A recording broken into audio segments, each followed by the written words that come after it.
dalam kasih Kristus bagi kita semua. Bagaimana kabar? Semoga semuanya senantiasa dalam perlindungan kasih Tuhan. Bersyukur boleh berjumpa lagi dengan saudara-saudara di hari ini dalam merenungkan hari Minggu melalui media ini Bicara Palitanda.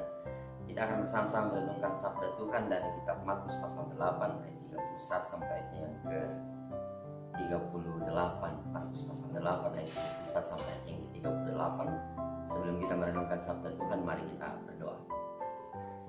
Bapa di surga, kami bersyukur kepadamu untuk segala pertolongan Tuhan dalam kehidupan kami sampai di hari ini. Kami ditibakan lagi di minggu terakhir di bulan Februari di tahun 2021. Semua itu terjadi karena Engkau begitu mengasihi dan mencintai kehidupan kami dengan pemeliharaan Tuhan yang senantiasa dinyatakan dalam kuasa Roh Kudus-Mu.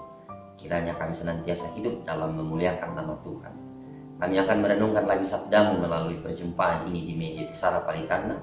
Kami mohon Tuhan menuntun kami semua dalam tuntunan Roh Kudus, karena sesungguhnya kami semua telah bersedia mendengarkan Engkau. Ampuni dosa kami, dengarkan doa kami.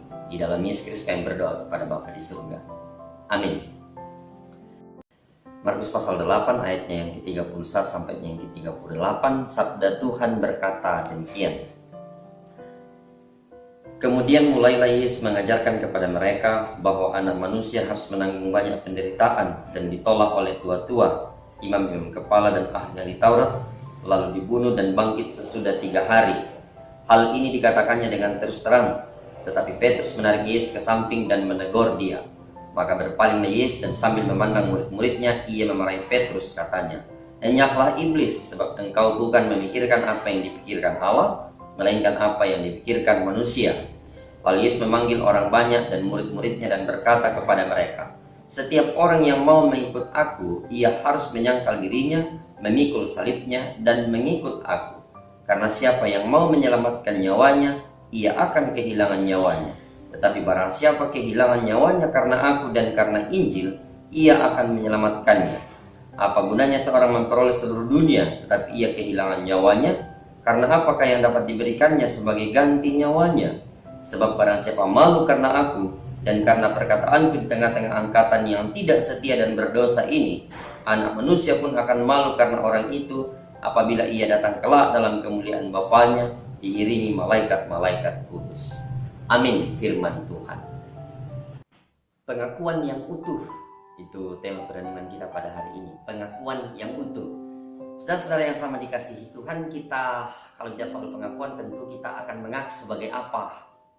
Tentu mengaku sebagai pada masing-masing keberadaan dan keadaan kita tentunya. Misalnya sebagai keluarga, tentu kita harus mengaku sebagai keluarga kita, entah peran kita sebagai ayah, ibu, saudara, anak-anak. Masing-masing kita punya porsi di mana kita harus menyatakan pengakuan berdasarkan keberadaan atau keadaan kita. Mengaku sebagai anak, mengaku sebagai orang tua, dan mengaku sebagai saudara. Bayangkan jika karena 1 atau 2 pertimbangan lalu ada seorang anak yang tidak mau mengakui ayah dan ibunya, atau tidak mau mengakui orang tuanya.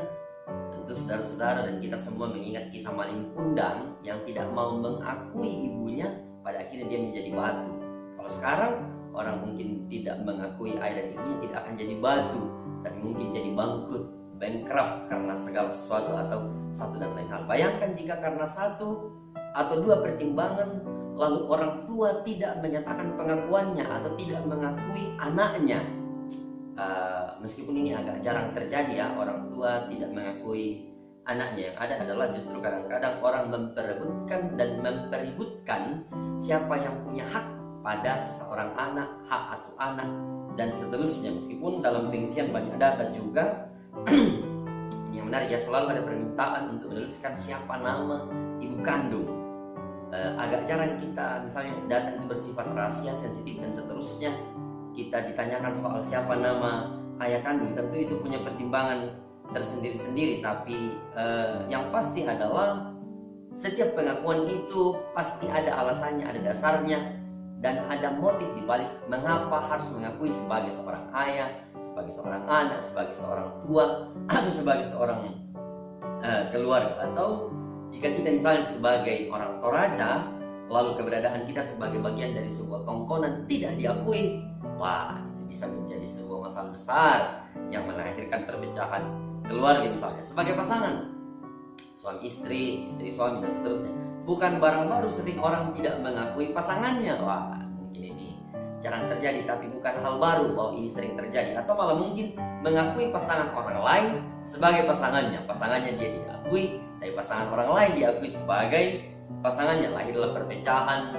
dan lain sebagainya yang melahirkan istilah peikor dan pelakor. Tentu kadang-kadang kan saya sudah pernah mengatakan saya agak sulit setuju pada istilah ini karena istilahnya mengerikan sekali, perebut.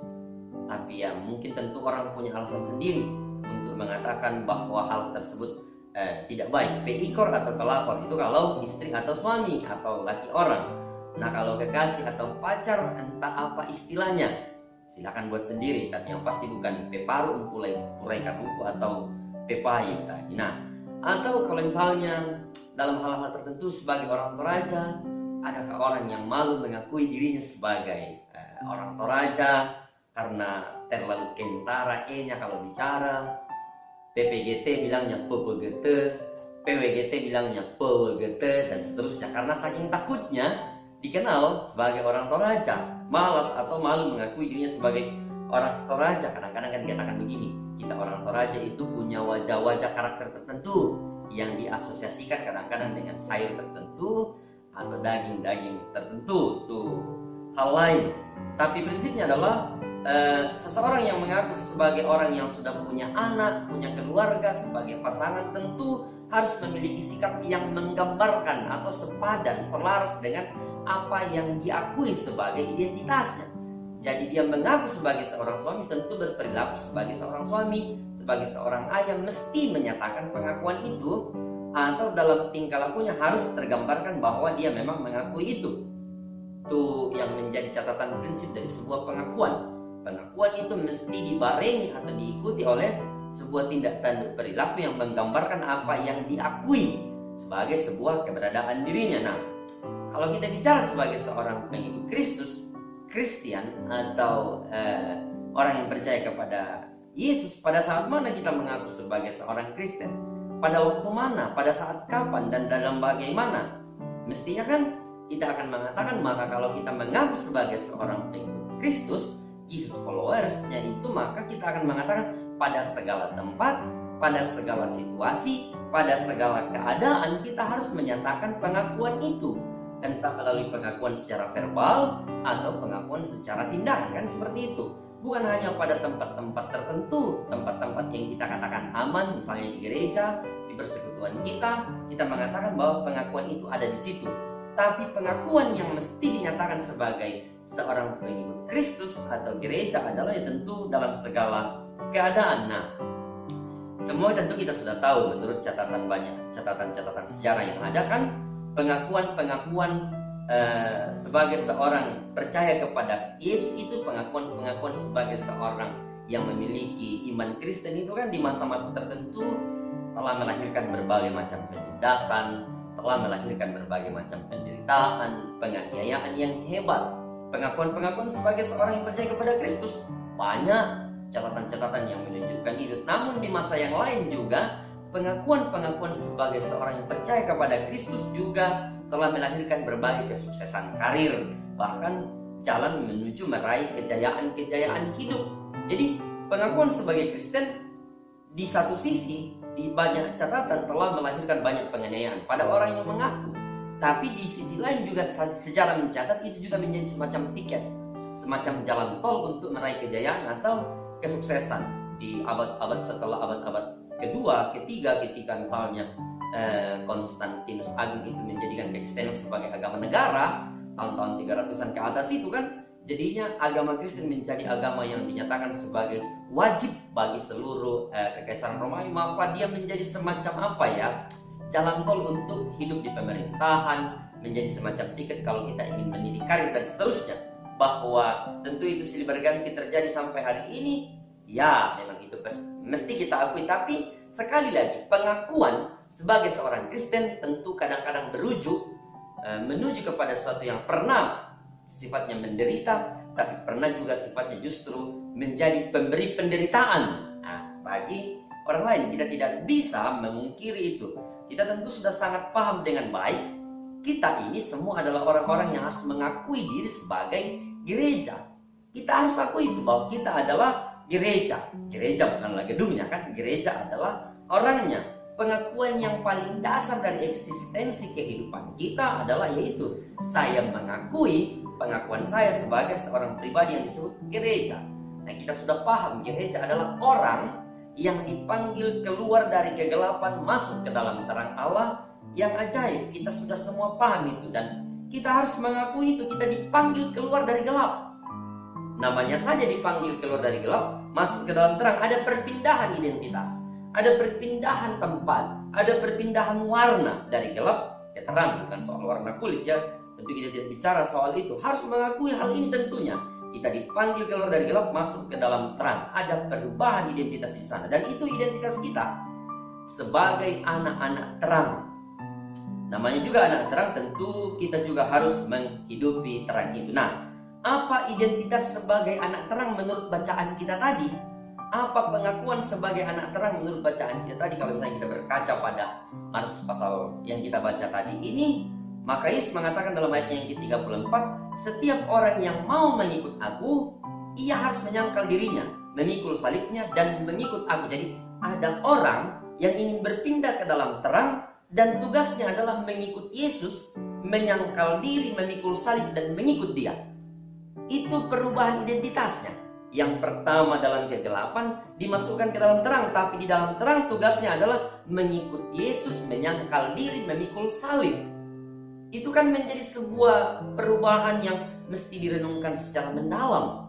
Oh, saya gereja yang harus mengikut Kristus, yang harus menyangkal diri dan harus memikul salib.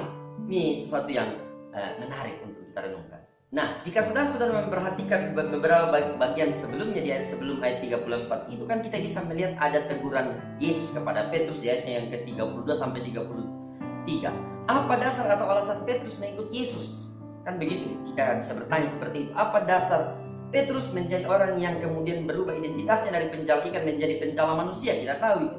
Jika kita berkaca pada reaksi Yesus pada jawaban Petrus di ayat yang ke-32 sampai 33 tadi, kita sangat mungkin menganalisa jika dasar Petrus mengikut Yesus itu tidak selaras dengan visi misi dari Yesus sendiri.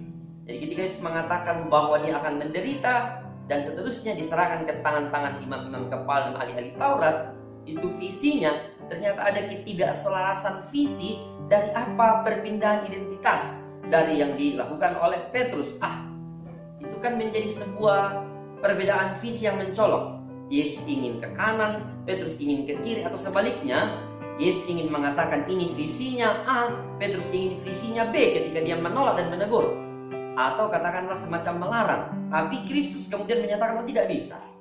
Ternyata saudara-saudara sangat mungkin ini kita menjadi pengikut Kristus, kita menjadi gereja, kita menjadi orang-orang yang disebut penjala manusia, tapi visi misi Kristus itu berbeda dengan visi misi yang kita emban sebagai seorang pengikut Kristus. Kan mestinya saya pengikut Kristus, maka visi misi saya adalah visi misinya Kristus. Tapi bacaan kita menunjukkan tidak selalu. Kita sangat mungkin menjadi gereja, seorang pengikut Kristus, seorang yang Kristen, tapi visi misi kita sangat berbeda jauh dari visi misi dari Kristus sendiri, atau justru berbanding terbalik, tidak berbanding lurus atau selaras dengan yang Kristus inginkan. Tidak jalan kan? Sudah berapa lama kita diajar soal Kristus mengajarkan kita rendah hati. Itu visi misi Kristus dalam menjadikan kita sebagai anak-anaknya. Tapi kita masih lebih sering rendah diri. Tentu kita sudah paham itu, yang mana rendah hati dan rendah diri. Atau malah mungkin tinggi hati karena berbagai hal yang telah kita kerjakan dalam tatanan sebagai seorang pengikut Kristus. Padahal Dia meminta kita untuk rendah hati. Kristus minta kita mengasihi, tapi kasih kita sering bergantung pada kepentingan atau apa imbalanku. Kalau tidak ada imbalanku, rugi saya dong mau mengasihi. Padahal kita tahu bahwa Kristus mengasihi karena cintanya tanpa batas. Kristus minta kita mengampuni, tidak pemarah, mendoakan orang yang memusuhi kita. Itu visi misi Kristus. Tapi kita terus memelihara benih kemarahan dan dendam yang terus mungkin berakar kuat di dalam hati kita. Kadang-kadang begitu, kita memiliki visi yang berbeda. Kristus punya visi misi untuk menjadi satu adanya, menjadi persekutuan yang hebat, tapi kadang-kadang kita justru melahirkan menjadi benih-benih yang menjadi provokator perpecahan, dan seterusnya, di mana kita ada. Padahal Kristus sebagai kepala dari gereja sendiri telah menyatakan bahwa supaya kita menjadi satu adanya. Kristus minta kita untuk tidak khawatir akan apapun, khawatir akan hari depan, akan pendidikan anak-anak, akan pekerjaan, akan masa tua dan seterusnya, akan sakit penyakit. Namun kita terus saja dijajah oleh ketakutan kita yang tidak ada habisnya. Kita lebih kadang-kadang mengandalkan duit kita daripada doa kita. Jadi pengakuan kita sebagai anak-anak terang masih sering sulit untuk menjadi sebuah role model dalam keseharian, tentu dengan masing-masing pembenaran dan alasan yang bisa kita ajukan. Nah, yang pertama sebagai pribadi yang mengaku bahwa sebagai pengikut Kristus, ingat bahwa dia mengatakan yang pertama adalah menyangkal dirinya. Menyangkal diri. Allah ternyata punya rencana dan rancangan yang hebat atas hidup kita. Kita menyangkali rencana-rencana kita, sedangkan rancangan Allah yang kemudian menjadi rancangan kita. Allah punya rancangan dan rencana yang hebat, tak kala ia memutuskan untuk memberikan kita kesempatan menikmati hidup di dunia ini. Allah punya rencana yang hebat ketika dia menempatkan Adam dan Hawa di Taman Eden. Adam punya memiliki sebuah rancangan yang hebat ketika dia menempatkan Adam dan Hawa di Taman Eden. Tapi rencana Allah yang hebat itu kita baca justru ditinggalkan Adam dan Hawa dengan niatannya sendiri. Jadi ada rencana Allah ditempatkan di Taman Eden, tapi Adam dan Hawa punya rencana sendiri yang lahir dari niatannya sendiri. Harapannya adalah untuk sama dengan Allah, mengikuti bisikan dari si ular. Kita tahu cerita itu, dan hasilnya kita tahu kan, bukannya sama dengan Allah, tapi justru menjadi jauh dari Allah. Jadi rencana Allah supaya selalu mereka dekat dengan segala yang telah Allah siapkan, tapi rencana manusia justru berusaha untuk meninggalkan apa yang telah Allah siapkan itu. Bukannya sama dengan Allah, tapi justru semakin jauh dari Allah apa yang mereka rencanakan. Nah, itu kan menarik. Memahami dan melihat rencana Allah, saudara-saudara, memang butuh teropong iman yang jauh ke depan. Jangan karena rasa ingin sama dengan teman, rasa ingin sama dengan keluarga, dengan tetangga, dengan saudara-saudara di sekitar kita jadi berusaha untuk memotong kompas rencana Allah. Kita harapkan ingin sama dengan orang lain, kita memotong kompas jalur rencana Allah itu, bukannya justru menjadi kebaikan, tapi yang ada adalah justru membuat kita semakin jauh dari kebenaran Allah. Nah, itu yang perlu kita sangkali pada diri kita, bahwa memang kita punya banyak keinginan, kita punya banyak kerinduan, kita punya banyak harapan, tapi gugat harapan-harapan itu berdasarkan harapan dan rencana Allah. Kalau tidak, kita harus menyangkali bahwa saya harus hidup berdasarkan penyertaan dan bimbingan dan perlindungan kasih Allah, bukan berdasarkan pada segala bentuk keinginan dan harapan-harapan ambisi pribadi saya. Kita harus menyangkali itu, karena kita tahu bahwa kita adalah orangnya Allah, anak-anak terangnya Allah yang harus hidup dalam terang Allah, bukan dalam terang diri kita dan segala ambisi-ambisi kita. Kita perlu menyangkal diri bahwa Allah punya kuasa dan berdaulat atas hidup kita seutuhnya. Kedaulatan Allah itu tidak mungkin menjadi batu sandungan bagi diri kita dan bagi diri orang lain. Mesti kita pegang itu. Kedaulatan dan kuasa Allah atas rencananya pada hidup kita tidak akan mungkin menjadi batu sandungan, batu gatitodona sanga basotoraya untuk diri kita ataupun bagi diri orang lain. Kisah pemanggilan Abraham dalam Kejadian pasal 11 sampai pasal 12 itu menjadi sebuah inspirasi hebat, di mana kita bisa belajar bagaimana penyangkalan diri itu akan keadaan menuntunnya untuk menjadi bapa dari segala orang percaya. Jadi dia menyangkali bahwa menyangkali keinginan dirinya untuk hidup aman di tanah nenek moyangnya dan menyerahkan diri seutuhnya pada apa yang kemudian ditentukan oleh Tuhan. Pengakuannya pada Allah membawanya pada penyerahan yang total, utuh dan sempurna tanpa menggugat atau melenceng dari pondasi imannya pada Tuhan. Tidak sekedar percaya akan janji Allah, tapi sikap dan keseharian memang seutuhnya untuk Allah. Bahkan ketika Allah meminta Ishak untuk dikorbankan, dia menyangkali jika itu miliknya dan menyerahkannya kepada Tuhan. Pengakuan akan semuanya adalah milik Allah menjadi jelas, dan Abraham menyatakan itu pengakuan secara utuh. Jadi kita menyangkal diri untuk menyatakan bahwa bukan lagi otakku, bukan kemampuanku, bukan kekuatanku, bukan materiku, bukan segala yang ada padaku, ambisiku yang menjadi tolok ukur untuk menjalani hidup, tapi kekuasaan dan kekuatan yang semata-mata dari Tuhan itu menyangkal diri. Bukan kekuatan kita, tapi semua ini ada karena semata-mata pemberian kekuasaan dari Tuhan. Dan itu akan berkonsekuensi pada keseharian hidup kita. Kita tentu akan merasa aneh jika saya mengatakan seperti ini. Apakah ada orang yang kemudian meminta perlindungan Tuhan ketika dia akan berbuat kejahatan? Tentu kita akan mengatakan, tidak ada itu. Tidak mungkin kita berdoa, ya Tuhan, hari ini saya mau melakukan korupsi di kantorku. Saya ingin nepotisme, saya ingin melakukan suap. Mohon Tuhan tuntun saya supaya kejaksaan, polisi atau KPK tidak mencium dan akhirnya menangkap saya. Hari ini, pagi ini saya membaca berita, tapi saya belum terlalu mengikutinya dengan baik. Gubernur Sulawesi Selatan katanya terkena operasi tangkap tangan tadi subuh di Makassar. Tentu kita akan mengikuti beritanya. Dan ya, tentu itu melahirkan sesuatu yang sifatnya menyedihkan bagi kita sebagai warga Sulawesi Selatan. Tapi tentulah kita berharap ada yang terbaik dari seluruh proses itu. Tapi tidak akan ada orang yang kemudian menerima kalau saya mengatakan ada orang yang meminta perlindungan Tuhan untuk berbuat kejahatan. Dalam hal ini tentu pandangan iman Kristennya, kita tidak tahu kalau pandangan iman-iman yang lain. Kita tidak mungkin meminta perlindungan Tuhan untuk melukai orang lain. Maksud saya seperti itu. Mungkin secara eksplisit kita akan mengatakan tidak mungkin mengucapkan doa seperti itu, Pak Pendeta. Tapi secara implisit kita sadar kita kadang-kadang ada di situasi itu. Ada anak yang ingin mendaftar sesuatu misalnya, ingin diterima di sebuah tempat misalnya, kita kadang-kadang menyiapkan begitu banyak uang agar memuluskan anak-anak kita. Tapi pada saat yang sama kita meminta Tuhan agar menolong anak kita supaya bisa diterima. Pertanyaannya kan, sebenarnya ini yang kita andalkan itu doa kita atau duit kita yang kita andalkan? Pengakuan kita pada kekuasaan Tuhan sebenarnya kalau situasinya seperti itu cuma setengah-setengah saja dan itu tidak utuh. Kan seperti itu. Pengakuan bahwa Kristus yang berkuasa atas hidup saya memang harus nampak juga dalam keseharian. Bukan hanya dalam akta liturgi bahwa kita mendoakannya, tapi juga dalam keseharian. Serahkan sepenuhnya anak kita yang terbaik, anak kita yang terhebat dalam menjalani proses itu. Lucunya adalah kadang-kadang kita melakukan suap untuk mendapatkan sesuatu, tapi dengan bangganya kita mengklaim jika itu adalah berkat Allah. Aduh, itu sesuatu yang sangat menyedihkan. Tapi itulah, kita tentu tidak mengucapkannya secara eksplisit. Dan tanpa sadar kita kadang-kadang melakukannya. Itu bukan pengakuan secara utuh. Utuh bukan hanya dalam kaitan dengan liturgi bahwa kita meminta pertolongan Tuhan, tapi juga dalam keseharian kita biarkan dia berdaulat.